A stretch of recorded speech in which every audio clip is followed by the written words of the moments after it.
guys, welcome back. Today we are in Waynesboro, Pennsylvania. We are trying to check out the Foltz Meadow Trestle here on Hogue Church Road, I believe. My phone keeps shutting off, so if this will be number 3. I don't know if the phone's overheating here in the 75-degree heat. I don't know. I got the AC cranked, had it in the ice pack in the cooler. Let's hope this one takes, because I want to get done, get home. I would like to meet the owner and see about walking up onto the train track bed where this trestle used to come out. We're standing, so right there, you can kind of see the concrete. We're going to get out and all that stuff. I want to talk about the history if the phone keeps recording. So, this is the issue with the smartphone, using it as YouTube.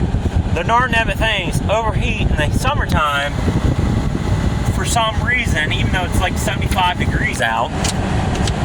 It's overheating. So I got the AC crank blowing on it. Let's hope this takes. So this was the Western Maryland Railroad, Foltz Meadow. Again, it was called Foltz Meadow Trestle. I'm gonna keep checking here every so often. Built in 1880, when the Baltimore and Cumberland Valley Railroad was extended from Waynesboro to Chambersburg. The trestle was torn down in August 1985. Still rolling, yep. Source was from Facebook from the Waynesboro Historical Society. And then I do have some comments here, we're still rolling, from local people who used to use it. So Jason Hoffman says, we used to hang out on that trestle when I was a kid, end quote. So that was Jason Hoffman. Patrick Schultz, I remember trying to outrun the train and staying on the little platform. I had barrels on them. That was a good old days. That was the good old days. Still rolling. So that was Patrick Schultz. Now, here's a cool one. Victor Wagley says, still rolling because I want this one to be heard. Says her dad, Ken Wagley, who was 9 years old at the time, was hit and dragged by the train while playing on that trestle during the summer of 1920. Since there was no local hospital, apparently, the train took him to Chambersburg Hospital, where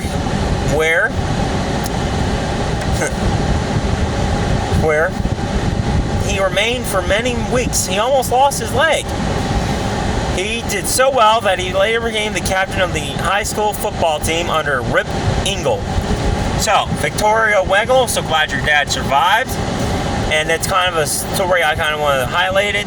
Kiddies, do not walk on any train bridge or any active tracks, because it could kill you. It damn near killed him, Ken Wagle, back in the 1920s.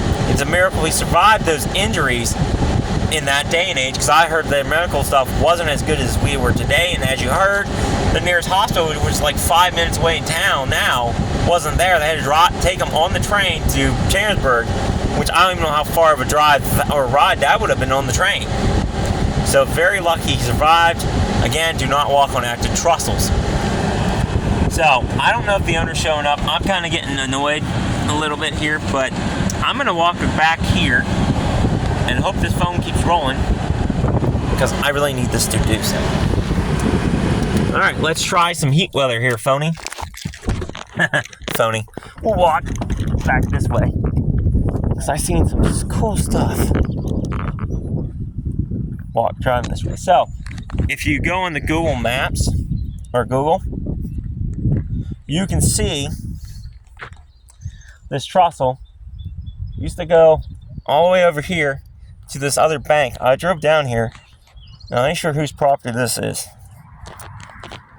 I still would like to ask permission to hike over there, because this one's just a couple yards. I mean, I guess maybe I could, but it's up a hill and all that stuff. So the trestle used to come through here, it looked like, on the map. And here's the bridge I think the folks was talking about.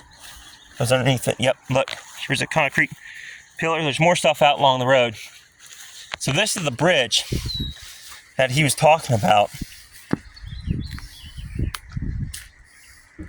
So this is actually pillars from the trestle itself going across the creek. So you can see there's massive concrete blocks here for the creek. And it would continue this direction. Good miles. We'll go to this one. We're going to turn. We're just now walking on another one. So here's another pad. and we continue to the next bank. This thing was massive. Look how far my truck is. That's the road. The other side's over there. We're just about maybe in the middle, and this thing would have been up there, guys. This thing was a wooden bridge, wooden trestle, and you could see boom, boom, boom, the supports for this bridge. Now, I don't recommend trespassing, but we're not that far away. It's kind of off the beaten path, not really too conspicuous. This is really cool. You can really see the footers.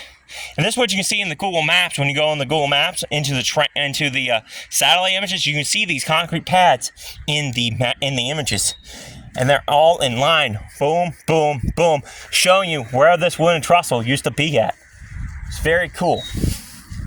Again, there's a concrete pad buried in the dirt. Along the road, there's a cool piece too of this trestle that used to be out here. In fact, is that concrete? Here's a trestle I drove over. Maybe. That might be one of the support legs. Because this thing, it had a center pillar, and then there was two that outjutted itself as well. And all these concrete pads are inside these thick weeds. So we're going to show you the head buttress. I would love to find the other end of this thing, but I ain't hiking out that way. It's all private property. I'm not getting shot or arrested. Kinda don't want to go to jail. Although, nah. There's always that incident in the showers that we're not going to talk about. That I hear happens a lot. Let's just say your prison wouldn't be safe in them showers. Yeah, I'm good. Let's not do that. So here's a real good example of what you can see along the road. And like I said, you can kind of see, it's hard because it's overgrown. You can kind of see one of them there. See another one there.